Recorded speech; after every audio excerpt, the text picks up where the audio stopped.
नदी किनारे एक छोटा सा गांव बसा हुआ था। नदी गांव के लोगों के लिए पानी का प्रमुख स्रोत थी। लेकिन जब बरसात का मौसम आया और गांव में कई दिनों तक घनघोर बारिश हुई, तो नदी में बाढ़ आ गई। बाढ़ का पानी पूरे गांव में भर गया। मकान पानी में डूब गए, लोगों को सुरक्षित स्थानों पर भागना पड़ा। बाढ़ के पानी में लोगों के घरों की कई चीजें बहने लगी। उनमें दो घड़े भी थे। एक पीतल का घड़ा था और एक मिट्टी का। दोनों ही घड़े पानी में खुद को बचाने का प्रयत्न कर रहे थे।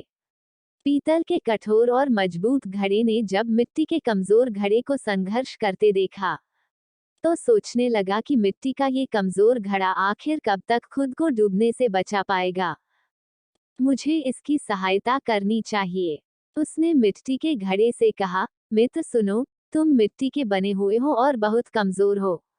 बाढ़ के इस पानी में तुम अधिक दूर तक नहीं जा पाओगे और डूब जाओगे। मेरी बात मानो और मेरे साथ रहो। मैं तुम्हें डूबने से बचा लूंगा। मिट्टी के घड़े ने पीतल के घड़े को देखा और उत्तर दिया, मित्र, तुम्हारी सहायता के प्रस्ताव के लिए धन्यवाद, लेकिन मेरा तुम्हारे आसपास रहना मेरे सलामती के लिए उचित नहीं है। तुम ठहरे पीतल के बने घड़े और मैं मिट्टी का घड़ा।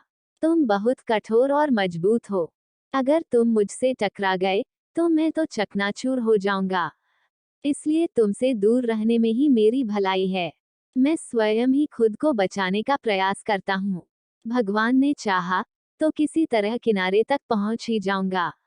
इतना कहने के बाद मिट्टी का घड़ा दूसरी दिशा में बहने का प्रयत्न करने लगा और धीरे धीरे पानी के बहाव के साथ नदी किनारे पहुंच गया। वहीं दूसरी ओर पीतल का भारी घड़ा भी प्रयत्न करता रहा, लेकिन नदी के पानी के तेज बहाव में खुद को संभाल नहीं पाया। उसमें पानी भर गया और वह डूब गया। सीख, विपरीत गुणों की अपेक्षा एक समान गुण वाले अच्छी मित्रता कायम कर पाते हैं।